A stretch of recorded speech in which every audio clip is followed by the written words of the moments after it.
The decision to bring Michael Myers back to the Halloween series was made by the executive producer, Mustafa Akkad. And I think he felt that part 3 had strayed a bit from what made the Halloween series the sort of the gem that it was, and they tried something experimental, which had its own value, but in retrospect, I think they felt Michael Myers really was the Halloween series, and they needed a way to bring him back. There was kind of an impasse on how to move forward, and there was a couple potential treatments and takes on it, and it just was sort of dead in the water, and there wasn't that much appetite to do another one after Season of the Witch. There was an earlier treatment that I believe John and Deborah were working on. There was some discussion, and there was sort of an impasse on how to move forward with it.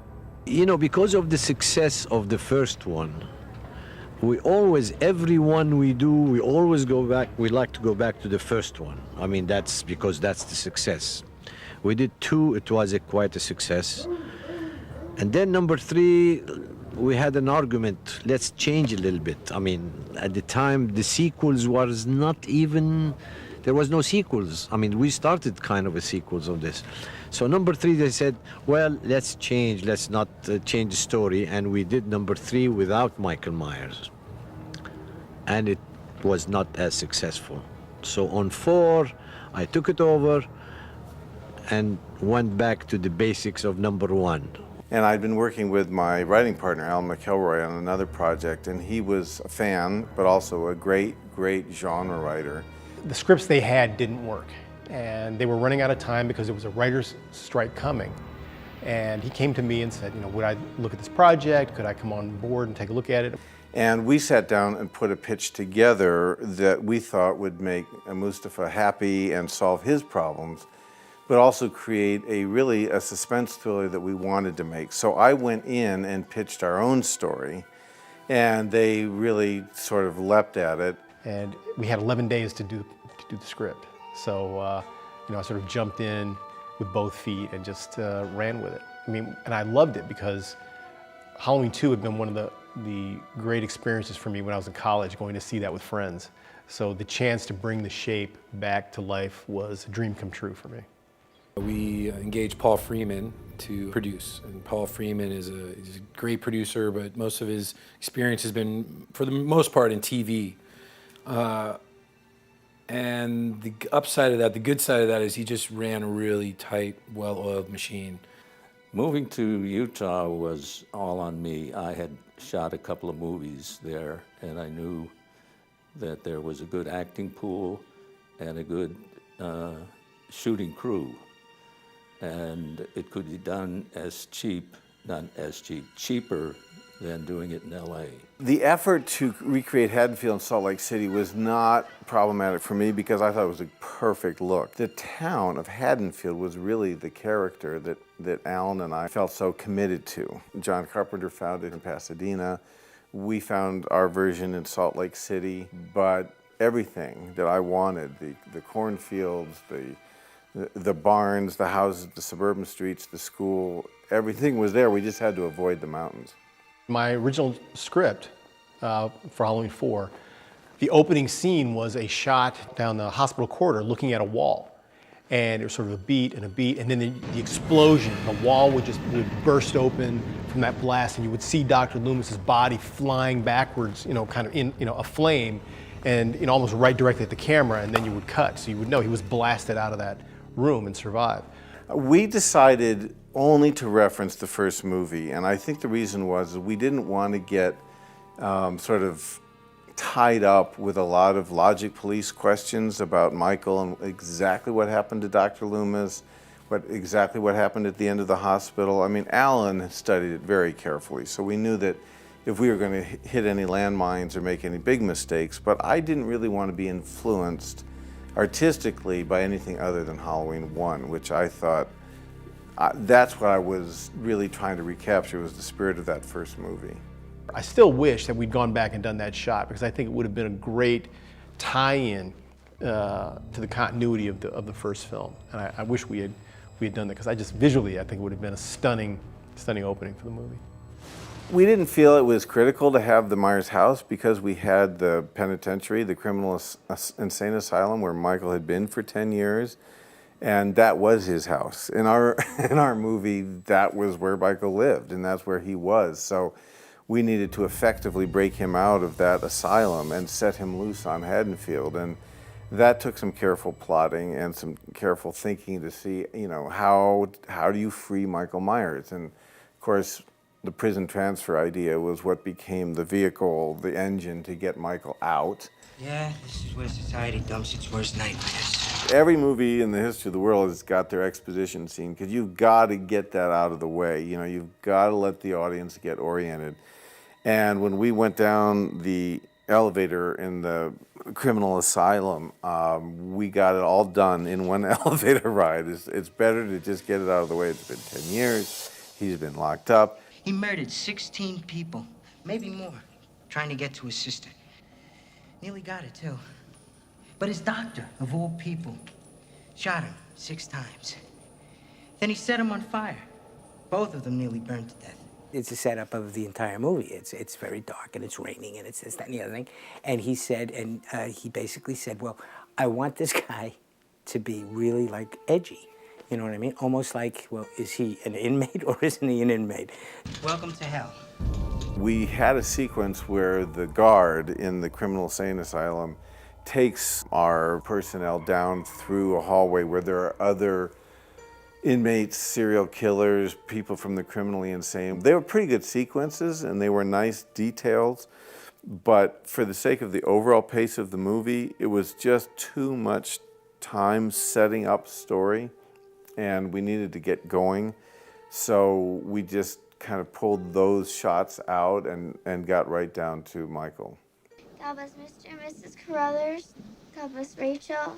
God bless Sunday. God bless me. God bless Mommy and Daddy in heaven. Amen.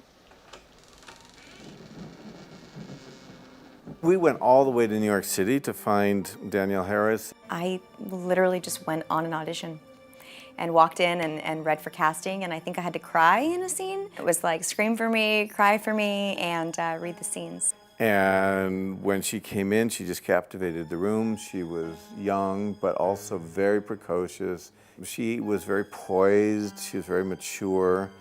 And we felt that with all the things that we were going to be asking of this young actor, that she was going to be able to handle it without being in any way adversely affected by it. And she just had the confidence as a kid to do it. I was so excited to be making a movie because it was my first movie, and they treated me like I was a little adult. I mean, there really was no like, oh, she's a kid, you need to, treat her like a kid. I mean, even the stuff that we did, like the stunts and just sort of the emotional stuff, I was very much a little 40-year-old trapped in this like little shrimp of a body. But I was only allowed to see the first one, so I hadn't seen any of the other ones till I actually got much older. We really made sure that she was cared for and knew what she was doing, but at the same time, wasn't exposed to a lot of violence or anything like that. Everybody on set, actually all the special effects guys, like we would be in the trailer and they would be showing me how things were done, and so I think they wanted to make sure that I wasn't too traumatized as a child to the best that they possibly could, and it didn't really bother me. It's Halloween. I mean, don't you want to get dressed up in a really scary costume and get some candy? The interesting thing with Ellie Cornell was that we were down to the last 2 or 3 girls who we thought could play that part. And there was some disagreement between myself and Mustafa and the Galaxy camp and Alan, and we had different points of view about which way we should go. And so what I finally persuaded Mustafa to do is do a proper screen test.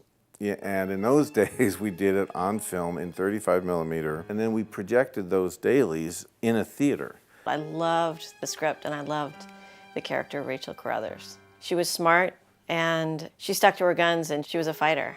Ellie was very real, and I felt that she came from Haddonfield, and I felt like she represented a kind of wholesome quality that was going to get our empathy and our sympathy as the movie went along. And a lot of 80s, sort of scream movies would have very, very glamorous leads, and I never felt it was quite real to the town that they were from. And when we projected the film in the theater, then Mustafa sort of understood my point of view. Danielle and I spent most of the shoot together, day or night. I mean, honestly, her and her mom and I hung out a lot together. So we had the closest relationship for sure. Wise up to what men want, Rachel. Or Brady won't be the last man you lose to another woman. Everyone thinks we've got this long-running feud or something, but it's pretty funny. We don't. She's a sweetie. Have some coffee. I was able to bring in definitely my own budding sexuality. I think that there's a sassiness about being that age that is kind of fun and naughty, and so I think I was able to bring in some, you know, a little bit of back talk. Fuck off, Wade. That kind of young, you know, girl who's, you know, I'm taller than you are. Or my boobs are bigger than your boobs. Or, you know, the guy's interested in me. You know, it's kind of, you know, finding that, like, that power. Brady, are you coming in or what? Kathleen, I knew in high school, and she was like always the hottest girl. Everyone was always chasing her. And I never even was even on the radar. And so I thought, this is fucking great. And Ellie, I mean, I just loved Ellie. Ellie was she was like the hottie, she was the star. I remember Dwight had Sasha and I go off and practice the kissing before the drugstore, which I just thought was hilarious. He's a jokester. We really needed help getting into these scenes. So I kind of pushed that along, yeah. I think Brady was trying to feel his wings of a player. I don't think he was a player.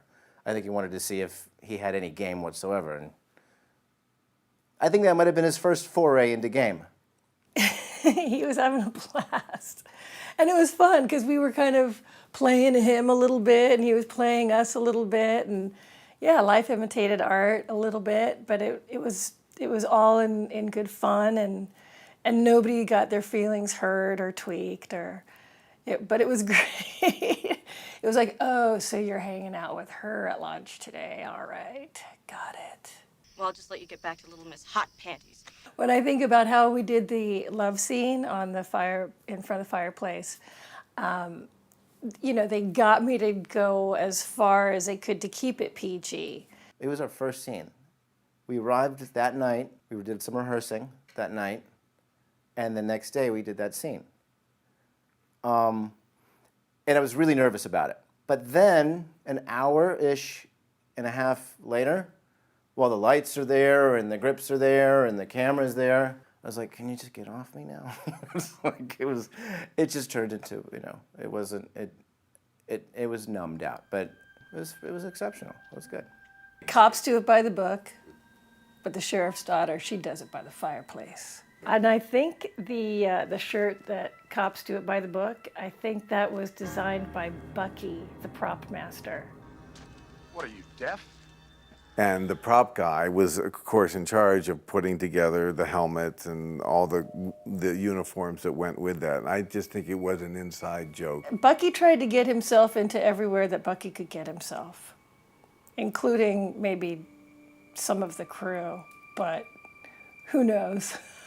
He was a pretty funny guy. We were all really close because it's a pretty isolated circumstance to, you know, to be on a set that long together. At the time, I auditioned for a character named Kyle, which was the Frankenstein kid in the school when they're teasing Jamie about her mom being dead. Jamie's an orphan. I didn't get that. A couple days later, agent called me and said, hey, they liked you, but they don't want you to play that character. They actually want you to play little Michael. And it was 6-7 hours of literally, Eric, come stand in front of this mirror. There's 3 scenes that I'm in Halloween 4. The first one was when they do the exterior and it says Halloween and it has the kids chasing after the school bus. I'm the last kid in the line of kids chasing after the bus. And then after that, they drove me down the street and put me in the clown costume, and they took pictures of me in the clown costume, and that's actually in the shoebox scene. We went over to the Vincent's and shot the exterior of Vincent's, and I'm actually in that scene as well. But for the first 10, 15 years after I filmed that, I had no idea like how significant that was, other than I was in this movie for 3 seconds back in 1988.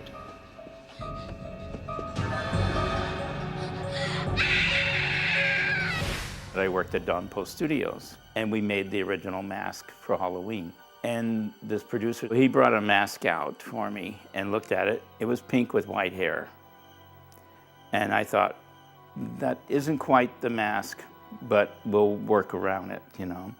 So I got hired. I asked Don Post Jr., when he redid it for us, to use the Shatner mold and actually use William Shatner, because we wanted the actual true face. I didn't get a chance to see those masks until we actually got on set.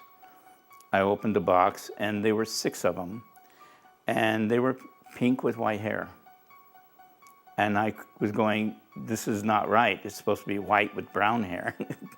And I told the producer that it should be changed. I remember somebody saying at some point, Michael Myers doesn't have blonde hair. The mask is brown, and there was some kind of scrambling and shit going on. There was tremendous upheaval about it. You know, a lot of discussion, a lot of committee meetings about the mask, the mask, the mask. And I had to actually repaint the mask white and streak tip the white hair brown to reverse it to make it look like Michael Myers. And that's why it had that bumpy texture to it. There's always issues with the masks, always, and I think that's created a whole folklore to itself, you know, getting these masks and all the different looks. There's a scene in the school, you can see directly that it's a pink mask with white hair. I still believe that the reason that mask in the throwing Loomis through the door in the elementary school is off is because someone ran to the prop truck at 4 in the morning and brought in the wrong mask, and everybody was too overtired to catch it. I really think that was a mistake, and had we more time or money, we probably should have gone back and reshot it. My communication regarding the activity of Michael Myers was always through Fred Lerner, the stunt coordinator. He was a member of the Stuntman Association, and he had the show, and he knew me and just asked me if I wanted to do it. You know, I had one situation with our director, Dwight Little. I didn't have a lot of interaction with him, but during the first part when we were shooting in the gas station and I was supposed to stand behind the counter and Donald Pleasance shoots me, he put a rope around me with a jerk line so that when Donald actually shot me, he could pull me right out of frame and there'd be a nice clean cut. God damn you. And when we did that, the director wanted me to take a reaction. And I thought it was kind of strange, but I did.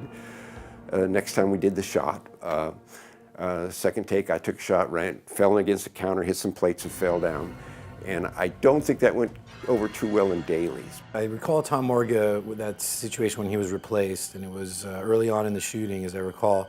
And I believe what it came down to was the way he was portraying the shape. There was a lot of disappointment and a lot of concern from Mustafa because they felt very proprietary about Michael, that it looked exactly right. I had my eye kind of on the cast and the acting and the photography, so I wasn't watching it as carefully as they were.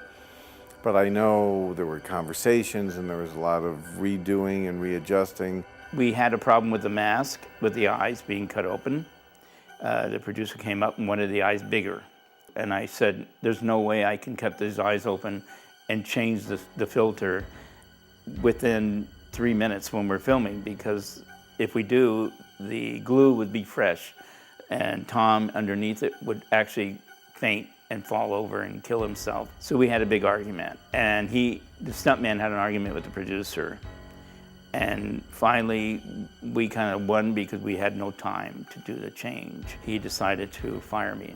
And he did. He fired me right in front of the crew. At the time, Fangoria magazine was doing a big article. The guy who was there knew me, and he told the producer that if he didn't hire me back, he would not do anything for him whatsoever to promote this movie. So they turned around within a half an hour, and they actually hired me back. I was in the makeup department getting ready to leave, and they knocked on the door and said, "We're sorry, we want you to come back. We don't want you to leave." So I stayed with the company. Unfortunately, the stuntman did get let go. I'm the one that got the credit. Tom got fired off the show. And as far as why or how or why, I don't even want to go there. But I replaced Tom on the beginning of Halloween 4 for whatever reason. I'm often asked about how much of the film I did because I shared the film with George Wilbur. First thing I did was at the gas station. I was in gauze. And then I got shot at by Donald Pleasance, and I drove the tow truck broke the door on the garage and chased him down. And then I was in the drugstore, put the mask on in that scene. I was shot in the face with a CO2 from a fire extinguisher. The last part I did on the film was at the Sheriff Meeker's house. I had a double-barrel shotgun and used it to impale her up on the door. And that's basically about the last thing I did, at least in sequence in the film. They interviewed 3 or 4 stuntmen to possibly play the part as Michael Myers. They wanted somebody over 6 foot. The last 2 or first 2 were kind of short guys. They wanted somebody at least 6 foot or bigger. And Mustafa Cad chose me, picked me, said, I like this this George Wilbur guy here. They liked my walk. I got my own style, Wilbur walk, and Mustafa said, that's a good walk. That's what I am. That's who I am, is this walk, you know.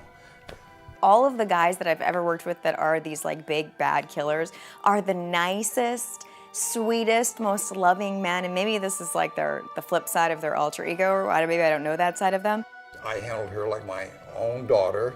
I didn't want to scare her. I didn't want to take her acting a Billy way, but no, I said, Danielle, remember, this is make-believe, and I'm George. We're going to have fun doing the scene. When I grab you from under the bed, remember, it's only me. I remember a lot of times like him taking the mask, you know, him not having the mask on until he had to have it on, so we kind of would walk through things. Catch you rope my daughter, I'll use that shotgun on you. You understand? Honestly, my favorite actor in the movie was Bo Starr. I thought, you know, he really nailed the part of the sheriff. He just hit it out of the park. He was exactly what I wrote. Son of a bitch, you just created a lynch mob. You haven't got a police force. Well, I play a lot of police.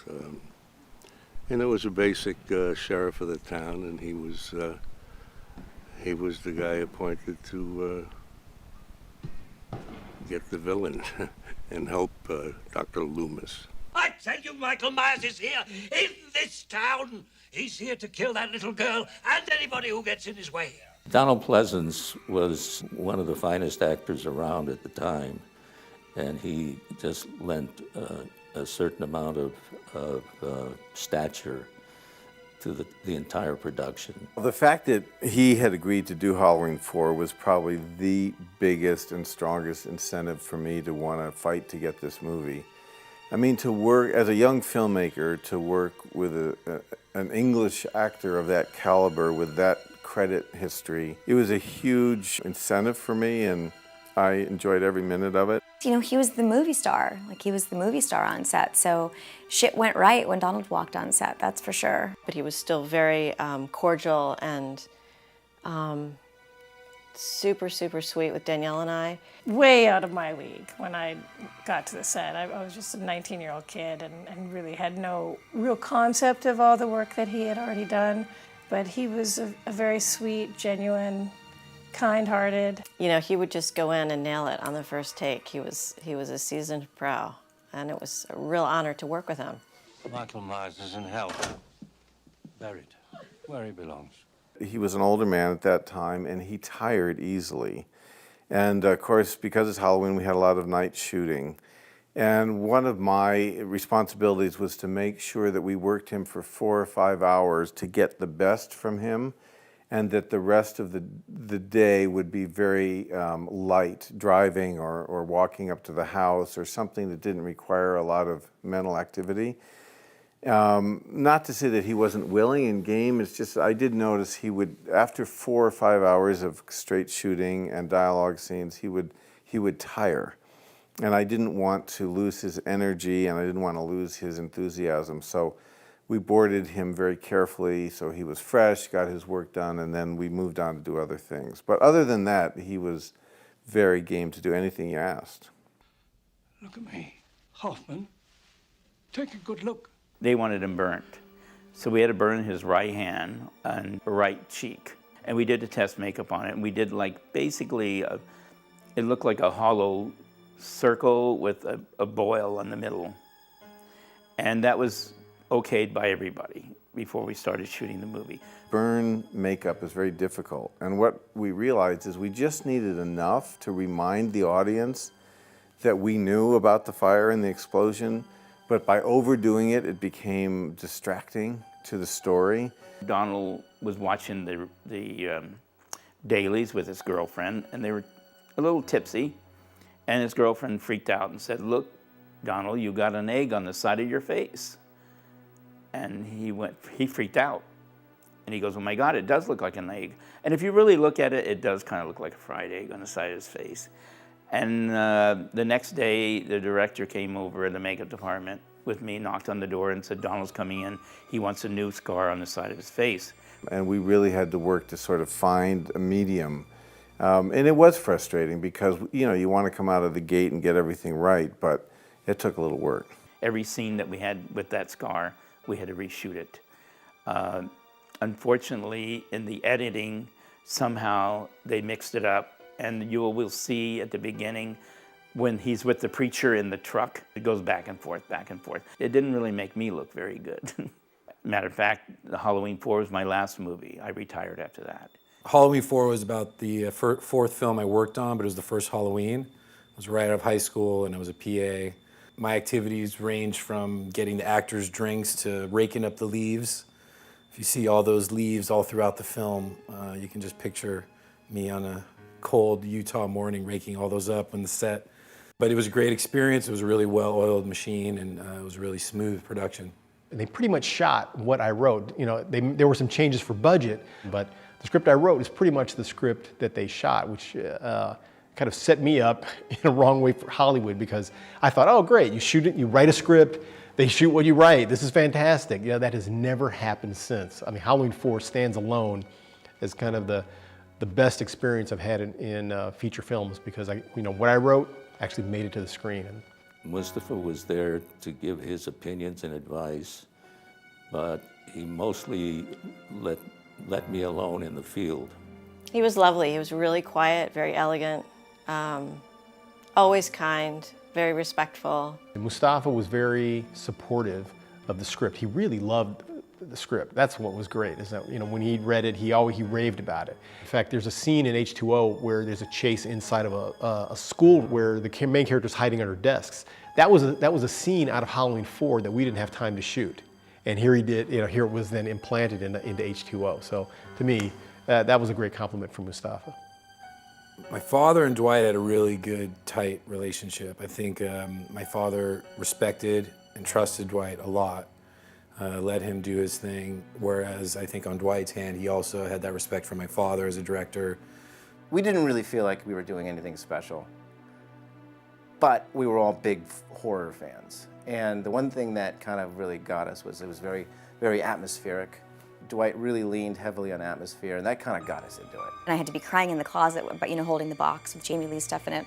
I couldn't really get there, so Dwight actually brought me into the closet and was talking to me really stern about what was really going on, and then closed the door and put the light out in the closet, and I just got hysterical because I was completely freaked out about the fact that I was locked in the dark. Oh, dear God. When you have a director that's just so kind of sets the tone, I think everybody else really takes the initiative, and there wasn't anybody that had an ego or a tantrum or anything. Everyone was just really happy to be there. I didn't have a single disappointment with the cast. They were all exactly right for their parts.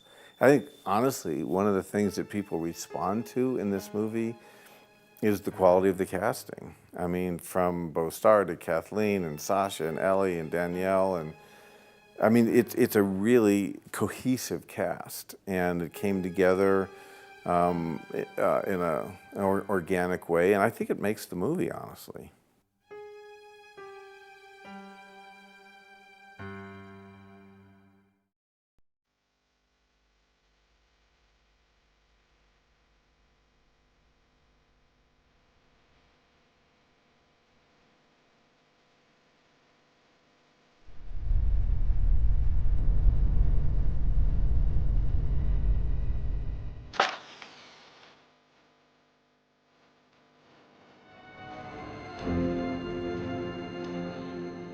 My death scene was, the most challenging part about it was being rigged in the harness. There wasn't any blood. There never was. It was mostly engineered to just have the shock value of being riot gunned through the torso and lifted and then shoved into the door. So what they did is they put a harness on me. They drilled a hole into the door and they stuck a little 10-speed bicycle seat on that, which is pretty uncomfortable no matter what anyway. So they got me up on that so that my legs would be dangling, and then they put a rigging on, and then they pulled me back from the back through a little hole in the wall. So there was a wire, and it was kind of cutting in, and so I did that a few times, and then they took me off, and then my kidneys filled up pretty quickly, which was a shock. So that's what's fun as an actor, is that you get to go and play that. You get to go to that place of absolute terror and seeing your life flash before your eyes and being so frightened, but then knowing that you can come out of it, you know, and then it's like, la da da, that's a wrap, you know. Get up there, Rachel! The death of my character, it was really kind of a tribute to the old style Western fight. You know, it was kind of like you do a cross, you know, and you kind of miss and go at it again and go at it again and do it with the gun, and then he gets it. That fight goes back 50 years. And what they did is they put me on a teeter-totter. And so they put the teeter-totter under my butt, and I'm sitting on it, and it's off camera, and the second he lifts me up, they lifted me up, and then he twisted my face and my head, and then I spit the blood. It was a blood capsule, and they put it in my mouth, and I didn't know when I was supposed to do it. And I thought they were gonna cut, because all of a sudden I started gagging on it, and I spit it to the side. And I thought it was okay. We're gonna have to do this again, because they were gonna cut, but they kept it. The final fight on the rooftop was a complicated stunt action camera sequence. In the original script, Sheriff Ben Meeker actually fought with Michael in the basement of the house. And the fight between the two of them, that's when Ben Meeker dies fighting the shape. The furnace gets knocked over, a fire starts in the basement, and so then the house becomes engulfed in flames, and this is actually what drives Rachel and Jamie toward the roof. And so you end up with this great sequence where the house is in flames, they're on the roof, the shape is on the roof with them. How are they going to survive that? And then that leads to making their way off the roof. But I always wanted that great visual of the flames and the smoke and the house being consumed beneath their feet. I think that would have been amazing. Of course, that would have been probably another $3 million to do something like that. We considered it on a practical roof. We scouted actual roofs. We thought about how we could do it. We thought about doing it green screen on a stage where we would just be able to have harnesses and have everything under control. But then we thought that might look fake, and if there was one moment in this movie that looked like a green screen or looked phony, then we knew we would throw the audience out of the movie. So the solution that we came up with the production designer was to build the entire roof of a house with the gutters about 6 feet off the ground, which we built in an open field. And it never had that green screen kind of fake feeling because it wasn't. It was all authentic. It was just built. It was still high enough to be of some danger to the actors, but we had people stationed around that could catch anybody if they did slip. I did all of the roof stuff except the drop. So I was getting harnessed in and getting turned over, and then I hung there when it was still. It was precarious at times, but we worked with Danielle. That was the main thing, make sure she felt safe and comfortable. Which she did. She's a trooper. She did very well. It was freezing at night. I mean, there would be like a dew over the slate on the roof, and then it would ice over. So it kept freezing, and Ellie kept slipping. I mean, so all of that stuff is really real. We had stuntmen all around the bottom, so if anybody fell or slipped, they would fall into, catch pads or into stunt people. It also gave me the freedom to actually shoot without wires. We were pretty close to being finished, and it was in one of the sequences where I slide down with Danielle on my back. They made the roof so fast that at the bottom of it, a little staple gun was sticking out, the staple. And when they slid her down the roof, that's when it caught her stomach, and it cut it right open all the way down. I didn't bleed out. There were no intestines showing. I mean, it was not that, you know, it was just a surface wound. But I think the set medic went bonkers just because we had more to shoot. So they patched me up and we went back to work. Literally the whole sequence in the pickup truck was, you know, there were 2x4s underneath the truck and prop guys jumping on the boards to make us look like we were rolling along. So, I mean, it was really effective how it all came together, really seamlessly, because I was there and a lot of that was added after the fact. The guys fighting on the truck and climbing up on the truck and throwing them off and all that. It was again, our stunt coordinator, Fred Lerner, did a good job. We worked it all out. We had professional stunt guys, so we all worked good together as stunt guys. So much of that was movie magic, and you know, once all the elements come together and you see it up on screen, it was really cool. You know, killing Michael Myers, that was great. We must have shot him 1,000 times. I never expected that to be coming back. You know, one thing that Al and I were very committed to was this execution of Michael Myers by the police, putting him into his early grave. We actually threw dynamite into the well at the end of Halloween 4. We cut that, but then they used that sequence in Halloween 5, so that was kind of interesting. The transfer from Michael to Jamie through the hand was very carefully thought out, and that she was going to then, the twist ending was going to be she had been, in a sense, possessed by Michael's spirit through the bloodline and would come back at the epilogue of the movie. And to have that shock moment of him turning that corner and seeing her at the top of the stairs standing there with the, you know, with the scissors. No! No! This harkens right back to the first film, right back to Michael standing outside. I wanted that exact tie-in, so it's like, it's starting again. It was, as we all know, something that people have talked about. It was kind of one of the highlights of the movie. My double actually did the stabbing. They didn't want me to do it, which is interesting considering that the whole movie I'm being chased by somebody with a large knife trying to kill me. That's why the twist at the end is so overwhelming, is because you just don't expect this girl to be possessed by Michael's devil spirit, and it's why it's so shocking. And that famous, you know, no of Loomis coming around this, I still get the chills thinking about it. So it's a pretty rad ending of the movie. When I saw Halloween 5, I was very disappointed they didn't go in the direction that I'd hoped they would, with the legacy and with Jamie and building on that. You know, there was so much potential in the series to go in a very strong and new direction, but sadly, you know, they went in the direction they did. It was never intended to have her take over the franchise in that way. So how it was going to be resolved in 5 was not entirely clear at the moment, but it definitely was not for her to become the focus of the films.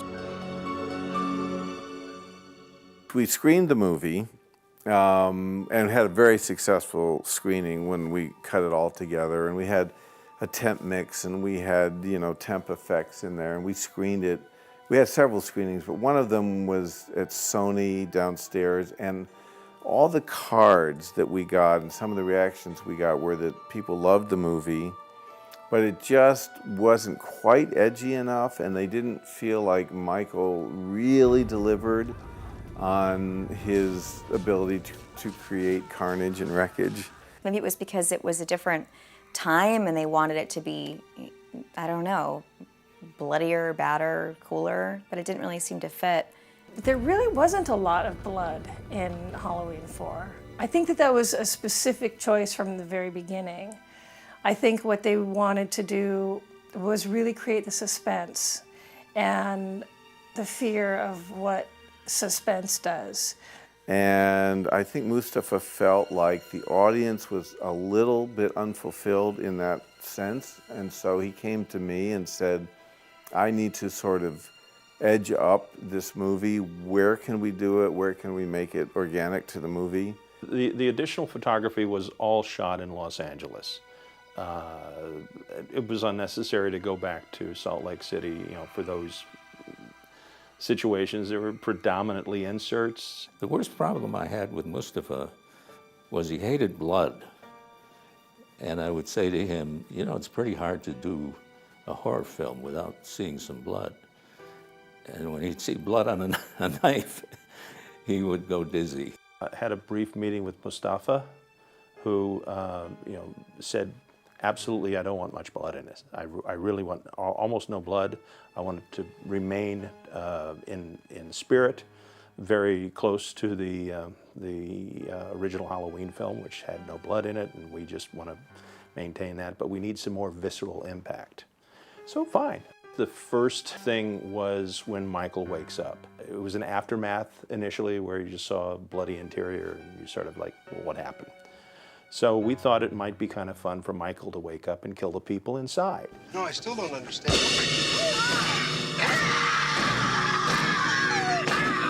The now famous thumb in the forehead sequence, which was shocking, and it was very effective. It was also the most economic special effect in the history of the world. We cut back to what is actually a mechanical hand with a retractable thumb. So it went right into his forehead, and it worked very effectively. Nobody was expecting it. I think that was the kill that basically made everybody jump and say, yeah, okay, I know what kind of movie this is going to be now. The second one that we did was Michael's hand in the neck of the driver of the pickup truck. And the one thing that is remembered is Mustafa, who wanted absolutely no blood, was the guy screaming on the set, more blood, more blood, more blood. So that was fun. And we cut them in, and they didn't feel sort of like overdone, or it didn't feel inorganic. They felt like they were part of the same movie. I was happy about that. We had actually created another effect that they didn't ultimately use at the mechanics. Initially, he was going to pick up a crowbar and shove it down a guy's throat. I think it was deemed a little bit, nah, it's a little strange. Let's not do that. So that did not happen. So I think that it was an elegant solution to sort of have the death off screen, so that you wouldn't necessarily see what happened. So I don't know. I kind of like enigmas in horror movies anyway. Alan Howarth, the composer, was all of our choices to come in and create that continuity with Halloween 1, all the way through to Halloween 4. I don't think there was ever really any other discussion that I was aware of that other than that he would do the music. I was certainly happy with the decision. I know that Mustafa wanted him back. We were all excited to have him do it. So there was never, I don't think there's ever any doubt that he would be our guy. They called me up and said, hey, would you be willing to do the music for Halloween 4? And because John and I were buddies, I kind of really turned to John and says, hey, they called, asked want to do Halloween 4. Is that okay by you? I mean, I wanted to make sure I wasn't crossing lines here. And he goes, do whatever you want, just do your thing. So hence I launch on Halloween 4. Now, so for my own impressions now, obviously I've inherited all the Halloween music, but I want to put a little more Alan Howarth stamp on what it sounds like, etc. So if you go, let's say the opening scene of Halloween 4, rather than jumping right into the Halloween theme, I made a whole atmospheric kind of scary thing. We're going across the wind blowing, the scarecrows, setting the scene. And I really held back on playing that Halloween theme until finally Michael's up. So the arc of Halloween 4 is really Alan Howarth finally does Halloween in his style. And so that's where we started. I was driving to Westwood, California the night that it premiered, and I saw a huge line of people down the sidewalk, which I assumed was for the Jodie Foster movie or was whatever the big Hollow Studio movie was. As we were driving around the corner, we started to realize that the line that we were seeing was for our movie, for Halloween 4, and we were shocked. We were completely shocked. And I remember sitting in the audience and just listening to the gasps and the reactions. There's nothing like that, for a writer, is to hear and see the audience reacting to your words and reacting to what they're seeing on screen. Then you know you've done your job. And I felt like we did a really good job. It was such a big deal. I mean, I was like, oh my God, this is, it's huge. It was something that I think fans, now as an adult, I understand what it was. They had been missing Michael. It was a #1 on the box office charts for 2 weeks in a row, which was kind of unprecedented for that kind of movie. the response was, at least commercially, it was fantastic. Critically, it was all over the map. It was 4 stars, 1 star. Loved it, hated it. They ruined it. They brought it back. They're heroes. They're villains. You know, it was like whatever you wanted to read about this movie, you know, you could. No, I think it was the best of all the Halloween movies except for the first one. Dwight Little did a great job on that. We were lucky. We were all young kids, and we got a great script and a great franchise and people that were really giving 100% to everything behind the scenes and making it the classic that it is. It's a film that'll stand the test of time, and I'm proud to be an actor who has been in something like that. It did well. It did very well, and I think that's why they, you know, jumped right on Halloween 5. Mustafa came to us, and came to Dwight and I and said, would we be willing to do Halloween 5? And you know, at the time we were moving on to do, there was an action movie that I'd written, and Dwight and I were trying to get that off the ground. So we said, you know, we weren't available to do it, and you know, moved on, but we thought we'd set it up in a way that they'd carry it on. But it was going to be impossible to do it better. And I think my feeling was, you know what, I tried as hard as I could. I took my best shot. People seemed to like it, and I should just, you know, let that go. So I always said no to him. I was always flattered to be asked, and I just felt like we just got it right, and let's leave it alone. And now, looking back, I really wish we had stayed with it, because it would have been nice to follow that line the way I'd originally envisioned. I mean, no matter what movie I do, it's still gonna be You're the Girl from Halloween. And they're not talking about Halloween 5. I'm like Jamie in the clown costume at the top of the stairs with the scissors. That's really, you know, who I am. It's a classic movie. People tend to like 4 and the first one, and I kind of agree with them.